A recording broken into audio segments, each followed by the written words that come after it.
Agora, os destaques de Pedro Campos aí no Brasil. Bom dia, Pedro. Tudo bem, Sônia? Bom dia. O meu destaque não é sobre um fato que aconteceu ontem, hoje, não é um fato, do momento, como a gente diz, mas sobre o que a gente tem observado aí nos últimos tempos e até um balanço das palavras do presidente Luiz Inácio Lula da Silva desse mandato 3. Eu tenho conversado aí com alguns especialistas, integrantes do governo, da oposição, que, claro, estão observando a forma como o presidente Lula está se comportando à frente da presidência da República nesse chamado Lula 3, que é diferente, do Lula 1 e do Lula 2. Os ouvintes aí que acompanharam a cena política ao longo dos últimos anos podem fazer essa comparação. Algo que chamou a atenção muito das pessoas na composição já do governo é a forma como Lula tem escolhido aqueles conselheiros, aquelas pessoas mais próximas com as quais um líder político tem as conversas mais abertas. E nos mandatos Lula 1, principalmente, e no Lula 2, havia no governo alguns responsáveis por freios em algumas decisões, em algumas declarações do presidente da República. Por exemplo, o ex-ministro da Justiça, já falecido, Márcio Tomás Bastos, sempre foi considerado um personagem importante ao qual o presidente Lula dava ali muita consideração sobre as suas palavras, as suas opiniões sobre as ações tomadas no governo. O próprio Zé Dirceu, figura emblemática do Partido dos Trabalhadores, muitas vezes conseguiu remover da cabeça do presidente da República algumas ideias de serem colocadas em prática. O ex-ministro da Fazenda, Antônio Palocci, que hoje é um desafeto aí de alguns petistas por conta do histórico que teve durante os seus depoimentos e as versões que apresentou nas investigações da Lava Jato, acabou sendo muitas vezes também um conselheiro de primeira ordem.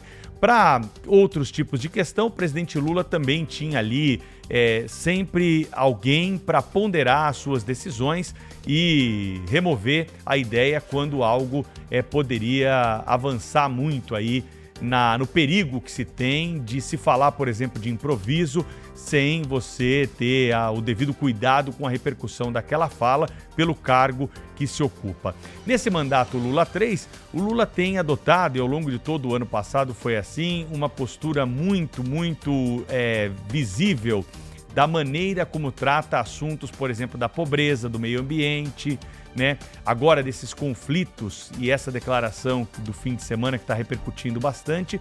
E o que alguns interlocutores têm dito é que não há nesse Lula 3 alguém com tanto peso que possa influenciar o presidente da República ou mostrar para ele os sinais de alerta de algumas dessas declarações. Ele tem ouvido muito, sim, a primeira-dama, Janja, que tem uma influência grande sobre a agenda do presidente da República e também sobre algumas decisões que são tomadas. E o que se tira disso tudo é que Lula, nesse mandato, está aproveitando a oportunidade para tentar se colocar como um dos players para vencer o Nobel da Paz.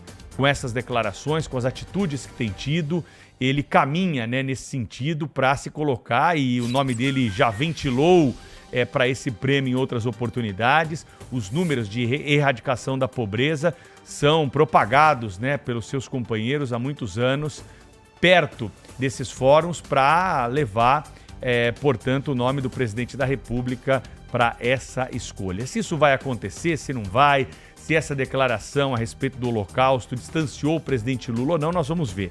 Mas o que nós temos ao longo da história é que as escolhas do Nobel da Paz e os outros prêmios também que são divulgados anualmente, eles estão muito mais relacionados a ações do que a discursos. É claro que o discurso ele faz parte, a forma como se apresenta faz parte, mas sem uma ação concreta fica muito difícil de nós conseguirmos ali êxito nessa empreitada. E nesse caso específico, parece que depois da declaração, o presidente Lula, apesar de ter agradado poucos e desagradado muitos, ele ficou longe de ser um player para entrar efetivamente na discussão e de alguma forma tentar ajudar o caminho da paz no Oriente Médio. Agora são 8h16.